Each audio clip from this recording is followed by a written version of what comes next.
Vivemos em uma época onde nunca houve tanto de tudo: roupas, informações, objetos, distrações, um oceano infinito de opções que prometem preencher nossos vazios e dar sentido à nossa existência. No entanto, quanto mais mergulhamos nesse mar de abundância, mais nos afogamos em ansiedade, solidão e insatisfação. É como se tivéssemos construído uma prisão dourada, feita de vitrines brilhantes e de promessas de felicidade instantânea. E o mais cruel é que a maioria de nós não percebe que está atrás das grades. A modernidade se orgulha de nos oferecer liberdade, mas a liberdade que recebemos é ilusória. Escolher entre 1000 modelos de celulares não é liberdade, mas sim confusão mental, travestida de progresso. Como diria Nietzsche, aquilo que é feito por amor está sempre além do bem e do mal. Mas hoje, nossas escolhas não são movidas por amor ou por vontade autêntica, e sim pelo peso invisível da pressão social. O consumo virou um substituto da identidade. Não compramos apenas objetos, compramos símbolos de status, compramos tentativas desesperadas de sermos aceitos. A esteira rolante do mercado nunca para, e nós seguimos correndo, sem perceber que já não sabemos para onde vamos. O minimalismo surge, então, como uma resistência silenciosa. Não é apenas uma estética clean ou uma moda de interiores brancos e plantas verdes. É um grito filosófico contra a prisão dos excessos. É a lembrança de que menos pode significar mais. Mais liberdade, mais clareza, mais presença. Antes de entender o minimalismo como estilo de vida, precisamos compreendê-lo como um antídoto existencial contra a doença do excesso. A sociedade atual é movida por uma lógica invisível. Acumular é viver, possuir é ser. Desde cedo, somos ensinados a acreditar que o valor da vida está nas coisas que conseguimos conquistar. Casas maiores, carros mais caros, roupas de marca, viagens ostentadas em redes sociais, cada item vira um tijolo que constrói uma identidade falsa, pesada e frágil. Mas, paradoxalmente, quanto mais acumulamos, mais vazios nos sentimos. A abundância virou o novo cárcere, e nós somos os próprios carcereiros. Zygmunt Bauman chamou esse fenômeno de modernidade líquida. Nada é feito para durar, tudo é substituível, até mesmo os vínculos humanos. Em um mundo onde tudo escorre por entre os dedos, a única forma de manter-se no jogo é consumir ainda mais rápido. É como tentar saciar a sede bebendo água salgada. Quanto mais se bebe, mais se morre de sede. Vivemos com as algemas douradas do consumo, acreditando que estamos livres porque temos muitas escolhas. Mas, na realidade, nossas escolhas já foram feitas por algoritmos que sabem mais sobre nós do que nós mesmos. Essa prisão é sutil porque se confunde com prazer. O prazer de abrir uma caixa nova, de ser visto com o objeto da moda, de acreditar que, agora sim, minha vida vai mudar. Mas logo vem o vazio e o ciclo recomeça. A prisão dos excessos não é feita de ferro, mas de promessas quebradas.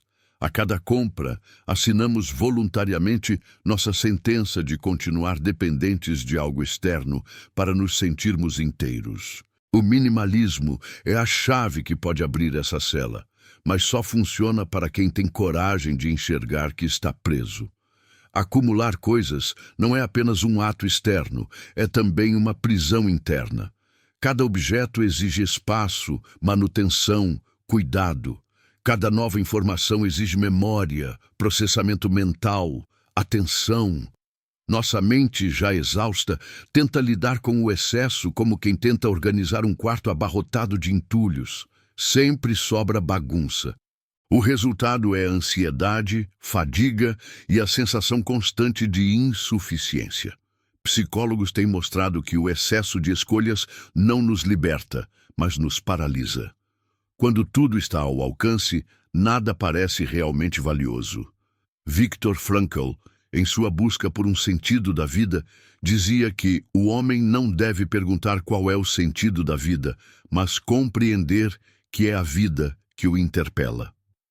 No entanto, em meio ao ruído constante da abundância, não conseguimos mais ouvir a interpelação da vida. Estamos anestesiados, compramos para silenciar o desconforto, mas o desconforto retorna ainda mais forte, como uma ressaca emocional. O excesso cria uma mente inquieta, incapaz de silenciar. E quando o silêncio desaparece, desaparece também a capacidade de reflexão profunda, de escuta interna, de conexão com o essencial. Essa é a prisão invisível. Não percebemos que a abundância nos rouba aquilo que nenhuma loja pode vender: clareza mental, paz interior, presença no agora. O minimalismo, nesse contexto, não é uma estética, mas um remédio psíquico. Ao reduzir o excesso, abrimos espaço para o que realmente importa. Ao dizer não a 1000 coisas supérfluas, abrimos espaço para um único sim verdadeiro. O minimalismo devolve ao ser humano a possibilidade de voltar a habitar a própria mente, em vez de ser apenas um hóspede perdido em meio ao ruído. Quando Henry David Thoreau se isolou na cabana de Walden, ele não buscava apenas um retiro bucólico, mas uma revolução silenciosa contra as correntes invisíveis da sociedade. Thoreau queria provar que é possível viver mais com menos, não no sentido quantitativo, mas qualitativo. Simplifiquem, simplifiquem, escreveu ele, como um chamado não apenas prático, mas existencial. O minimalismo, nesse sentido, não é apenas sobre ter menos coisas, mas sobre libertar-se da lógica de que o valor da vida se mede pela quantidade de posses. É um gesto filosófico de recusa ao condicionamento social. Nietzsche falava da necessidade de criar novos valores, romper com o rebanho que segue sem pensar.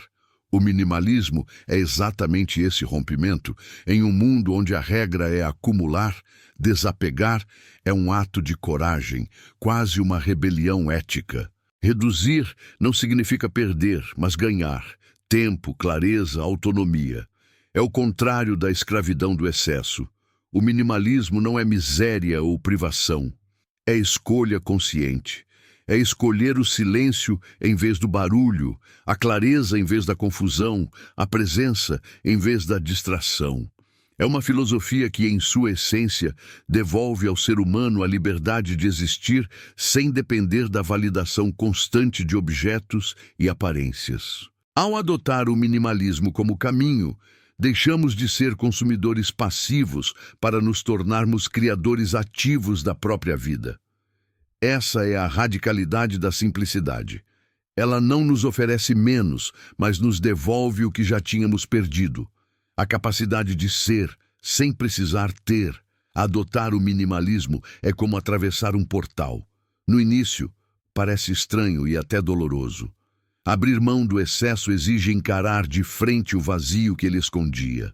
Mas pouco a pouco, esse vazio deixa de ser um inimigo e se torna um espaço fértil. É no espaço vazio que a vida pode florescer novamente.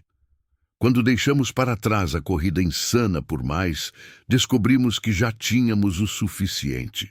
É uma revelação simples, mas transformadora. Não precisamos de muito para viver, apenas do essencial. E o essencial, em sua maioria, não pode ser comprado. O amor não se vende, a amizade não se embala em caixas, o silêncio não pode ser assinado como serviço premium. Tudo aquilo que realmente sustenta a alma é gratuito e, ao mesmo tempo, infinito. O minimalismo nos obriga a resgatar essa verdade esquecida. E, ao resgatar, nos tornamos mais leves. O fardo da abundância cai e percebemos que a vida nunca foi sobre carregar mais, mas sobre carregar melhor. Essa transformação não é apenas prática, é espiritual. É a possibilidade de voltar a habitar a vida com autenticidade, de olhar para si mesmo sem máscaras de consumo, de redescobrir a potência do simples. Não se trata de abandonar o mundo, mas de reconfigurar a forma como nos relacionamos com ele. Ao sair da prisão dos excessos, descobrimos que o portão nunca esteve trancado. Sempre tivemos a chave, só não tínhamos coragem de usá-la. Chegamos então à pergunta central: por que o minimalismo é a única saída da prisão dos excessos? Porque ele é a única filosofia que não promete mais, mas menos. Em um mundo intoxicado por promessas de abundância, o minimalismo oferece a cura paradoxal: a renúncia. Não a renúncia da vida, mas a renúncia daquilo que nos impede de viver plenamente. Somos prisioneiros não porque nos faltam coisas, mas porque temos demais. E cada excesso é uma pedra amarrada aos nossos pés. O minimalismo corta essas amarras. Ele nos lembra que a liberdade não está em poder escolher entre 1000 objetos, mas em não precisar de nenhum para sentir-se inteiro. O minimalismo é um chamado à coragem de desapegar, de silenciar, de ser. É uma filosofia para tempos de caos, uma bússola para quem se perdeu no labirinto da abundância.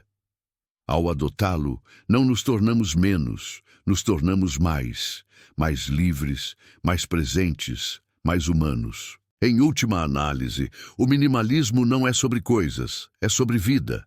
E talvez a maior prova de que ele é a única saída seja esta: quando simplificamos, finalmente respiramos.